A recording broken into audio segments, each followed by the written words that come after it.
हे दोस्तों, वेलकम। बात करेंगे मैडॉक फिल्म्स के सुपरनैचुरल हॉरर कॉमेडी यूनिवर्स की तीसरी फिल्म मुंजा को लेकर। And again sorry for not late but very late review. जब ये फिल्म थिएटर में लगी थी तब मेरी कुछ पर्सनल प्रॉब्लम्स के कारण मैं फिल्म देख नहीं पाया और इसलिए मैं रिव्यू भी नहीं कर सका। लेकिन और अब तो ये फिल्म OTT पर भी आ चुकी है। लेकिन फिर भी मैं उम्मीद करता हूँ कि जिन्होंने ये फिल्म नहीं देखी वो मेरा रिव्यू देखेंगे, और जिन्होंने ये फिल्म देखी है शायद वो भी देखे, इस बात को चेक करने के लिए कि वो मेरी बातों से रिलेट कर पा रहे हैं या नहीं। दोस्तों, मुंजा एक इविल स्पिरिट है जिसकी कहानी महाराष्ट्रियन फोकलोर या अर्बन लेजेंड से प्रेरित है। और अर्बन लेजेंड या फोकलोर का मतलब होता है किसी कल्चर में जो किस कल्चर की जो किस्से कहानियां होती है। आप पुराण भी ले सकते हैं, और लोक कथा होती है। लोक कथाओं में जो भूतों की कहानियां होती है उसे कहते हैं, जो जनरेशन टू जनरेशन, पीढ़ी दर पीढ़ी आगे फॉरवर्ड होती है। और इस तरह की जो भूतों की कहानी होती है उसमें कॉमन चीज या कॉमन एलिमेंट ये होती है कि उनके अंदर कल्चर का एक स्ट्रॉन्ग डायरेक्ट रिफ्लेक्शन होता है। अगर मैं गलत नहीं हूँ, इनडायरेक्ट भी नहीं, बहुत डायरेक्ट रिफ्लेक्शन होता है। तो मुंजा भी कुछ ऐसी ही कहानी है। दोस्तों, अगर आप फिल्म के नैरेटिव को साइड में भी रखें तो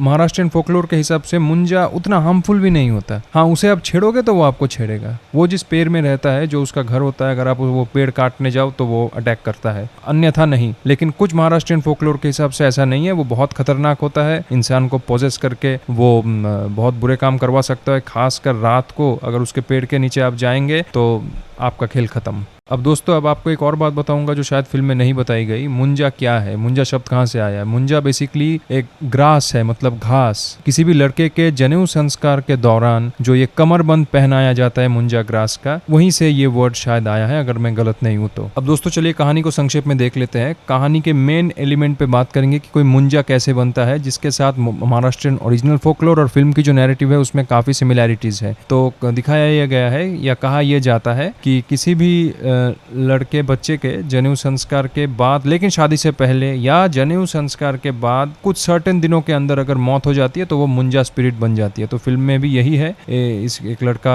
जनेऊ संस्कार के बाद कुछ दिनों के भीतर मर जाता है। वो एक लड़की से शादी करना चाहता है, लेकिन उस लड़की से उसकी शादी नहीं हो पाती। उस लड़की की भी शादी हो जाती है। फिर वो एक तंत्र करता है, तंत्र विद्या, जिसके जरिए उसे वो लड़की मिल जाए। लेकिन बहुत दुख की बात है, उस तंत्र विद्या करते वक्त ही किसी कारण से उसकी मौत हो जाती है और वो मुंजा बन जाता है। फिर वो जब मुंजा बनता है उसके बाद वो अपने ब्लड लाइन के लोगों को ही सिर्फ दिखता है और वो अपनी डिमांड्स पूरी करना चाहता है, जो कि है शादी। अब वो शादी कर पाता है या उसके ब्लड लाइन के लोग उससे पीछा छुड़ा पाते हैं या नहीं, ब्लड लाइन मतलब जो रिलेटिव है उसके लोग उससे पीछा छुड़ा पाते हैं या नहीं, या उसे मार पाते हैं या कैद कर पाते हैं, या मुंजा ही जीत जाता है, इसके लिए आपको फिल्म देखनी है। अब चलिए दोस्तों, देख लेते हैं फिल्म कैसी है। देखिए दोस्तों, पूरी फिल्म में एक नयापन है। मैं हमेशा कहता हूँ मैडॉक की जो ये सुपरनैचुरल यूनिवर्स है, ये हॉरर कॉमेडी है जॉनर। और हॉरर कॉमेडी इसका मतलब ये नहीं कि हॉरर एलिमेंट आपको बहुत डराएगी और कॉमेडी बहुत हंसाएगी। पूरी फिल्म की टोन ओवरऑल लाइट है, और जो हॉरर सीक्वेंसेस हैं या सो कॉल्ड हॉरर सीक्वेंसेस है उसमें आपको डर नहीं लगता, लेकिन मजा आता है। यहाँ भी मुंजा के साथ जो इंटरेक्शन या फाइटिंग सीक्वेंसेस हैं वो काफी एंगेजिंग है, और उसमें थोड़ा सीरियसनेस भी है। जो कॉमेडी सेक्शन की बात करूँ तो कॉमेडी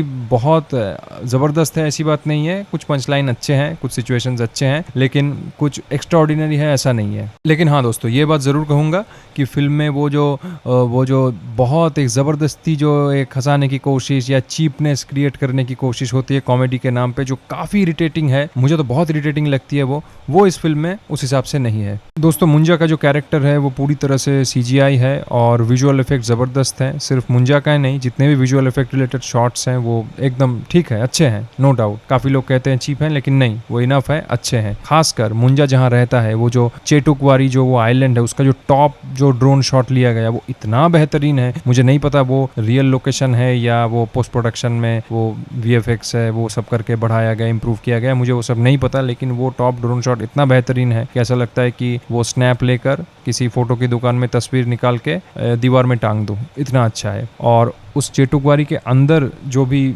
सीन्स हैं, जो क्लाइमैक्स के साथ, जो क्लाइमैक्स में जो फाइटिंग सीक्वेंसेस हैं या शुरुआत में जो है, या और भी जो है चेटुकवारी के अंदर जो भी सीन्स हैं, वो जबरदस्त है, बहुत ही खूबसूरत लगते हैं। दोस्तों, कैरेक्टर डेवलपमेंट को देख लेते हैं। मुंजा का जो कैरेक्टर डेवलपमेंट है, वो जिस तरीके से बात करता है, चलता है, वो और वो जो भी करता है वो बहुत ज्यादा इरिटेटिंग है, लेकिन काफी एंजॉइंग है, बहुत एंगेजिंग है। और जो लीड एक्टर है बिट्टू, जिसका किरदार अभय वर्मा ने निभाया है, तो उन्होंने भी जबरदस्त काम किया। वो एकदम सच में ही डरपोक लगता है। और उसके जो अपोजिट जो हीरोइन है शर्वरी, जो जिन्होंने बेला का किरदार निभाया है, उन्होंने भी बहुत ज्यादा नेचुरल एक्टिंग की है। बिट्टू के एक अंकल हैं जिन्हें जो इतने चिड़चिड़े हैं कि देख के ही घिन आती है, टू बी ऑनेस्ट। बिट्टू की जो माँ है उसका किरदार निभाया है मोना सिंह ने, उन्होंने भी बेहतरीन काम किया। और खासकर जो दादी है बिट्टू की, वो तो मतलब मेरी नज़र में उनका रोल कम था लेकिन वो छा गई।